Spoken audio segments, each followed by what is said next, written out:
Assalamualaikum warahmatullahi wabarakatuh. Selamat siang, saya kita semua. Mohon izin Ibu Wahid, di sini saya akan membuat video mengenai tugas untuk memenuhi kebutuhan tugas saya dalam perkuliahan komunikasi. Sebelumnya saya ingin memperkenalkan diri terlebih dahulu. Kayaknya menggunakan pantun lebih enak. Sore-sore main di taman. Ada tukang lagi ngebul. Perkenalkan, nama saya Enor Alfa, asal saya dari Bogor. Baik, di sini saya akan langsung mulai masuk ke materinya. Jadi teman-teman sebelumnya, teman-teman sudah pada tahu belum sih komunikasi itu apa? Komunikasi itu dibagi menjadi dua, ada komunikasi bisnis dan komunikasi biasa. Jadi untuk komunikasi sendiri itu merupakan proses pertukaran informasi antar individu melalui suatu sistem yang lazim, baik dengan simbol-simbol, sinyal-sinyal maupun perilaku atau tindakan. Lalu untuk komunikasi bisnis sendiri ada pengertiannya lagi. Jadi untuk komunikasi bisnis itu merupakan komunikasi yang digunakan dalam dunia bisnis yang mencakup berbagai bentuk komunikasi, baik melalui komunikasi verbal maupun komunikasi non verbal untuk mencapai suatu tujuan tertentu. Itu merupakan definisi.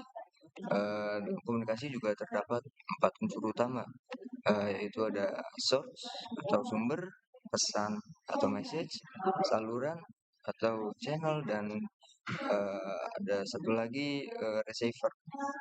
Namun itu baru 4 yang utamanya. Ada 3 lagi yang merupakan unsur lain. Yang pertama ada efek, feedback, dan lingkungan. Lalu setelah ada 4 unsur itu, kita langsung menuju ke efektivitas komunikasi.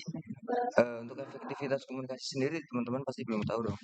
Jadi di sini saya akan menjelaskan untuk efektivitas komunikasi itu dianggap jika komunikan memahami pesan yang benar, memahami pesan dengan benar yang disampaikan oleh komunikator, lalu komunikan ini memberi respon yang sesuai dengan apa yang diinginkan oleh komunikator.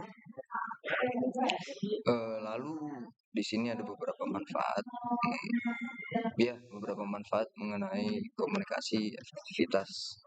Pertama, mungkin saya nggak akan menjelaskan semuanya, beberapa aja. Jadi yang pertama itu ada manfaatnya, citra profesional lebih meningkat, lalu bahan promosi lebih jelas, hubungan bisnis lebih kuat, pengambilan keputusan lebih mantap, pemecahan masalah lebih cepat, dan ada beberapa lain, masih banyak lagi. Lalu setelah manfaat kita langsung ke karakteristik. Jadi di karakteristik komunikasi itu terdapat 5. Yang pertama ada praktis, faktual, padat, jelas, dan persuasif. Untuk praktis sendiri merupakan informasi yang berguna bagi penerima. Lalu untuk faktual itu berisi fakta yang jelas, padat, mengandung informasi yang paling penting, jelas itu berisi pesan-pesan yang menghasilkan respon spesifik, dan yang terakhir persuasif. Jadi persuasif ini itu mengungkapkan manfaat bagi penerima yang memberikan respon sesuai dengan cara yang pengirim inginkan, gitu. Jadi itu merupakan karakteristik ya. Lalu setelah karakteristik itu kita langsung menuju ke tujuan. Tujuan dari komunikasi itu ada 4. Yang pertama ada perubahan sikap, perubahan pendapat, perubahan perilaku, dan perubahan sosial. Itu 4 itu akan sangat itu merupakan tujuan dari komunikasi.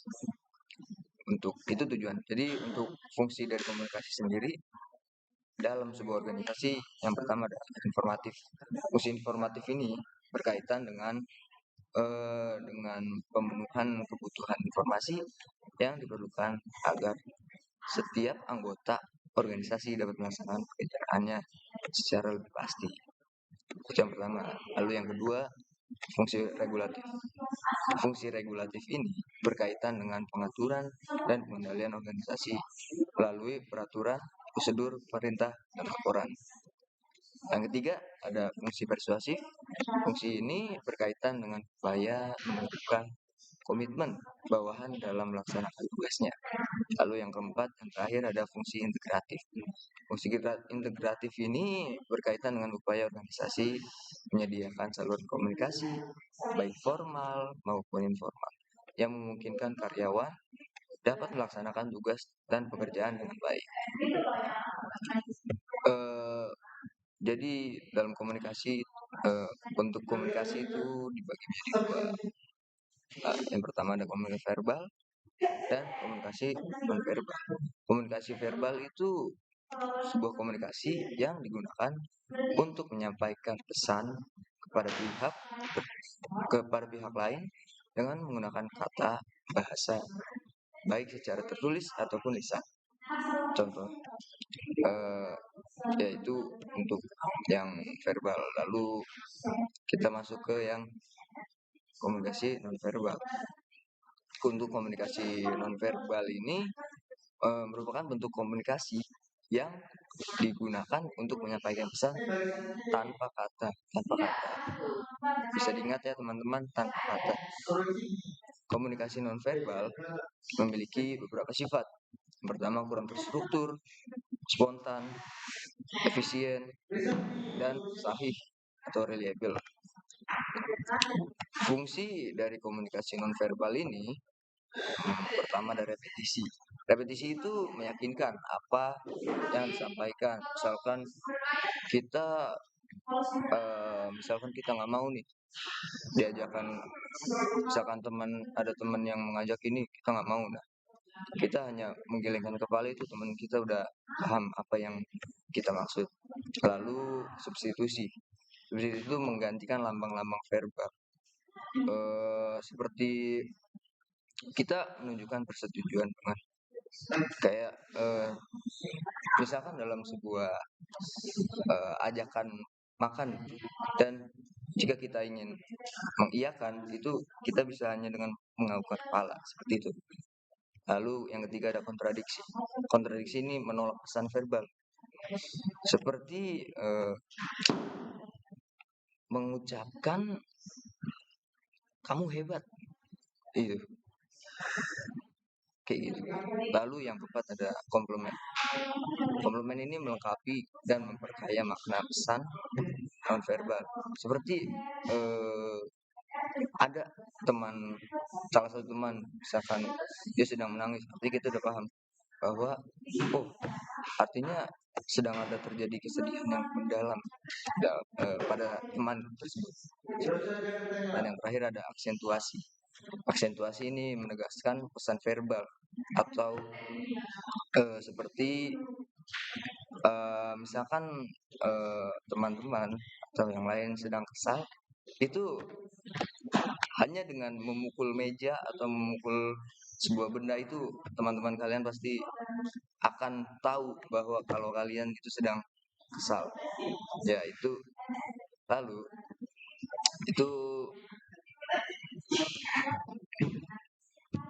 itu untuk berkomunikasi nonverbal. Lalu kita masuk ke etika berkomunikasi.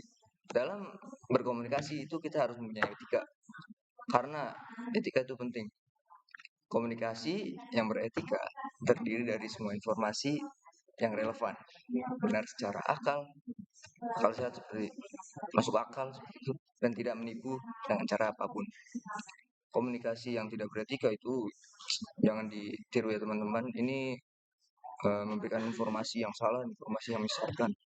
Jangan teman-teman tiru ya, untuk memastikan komunikasi.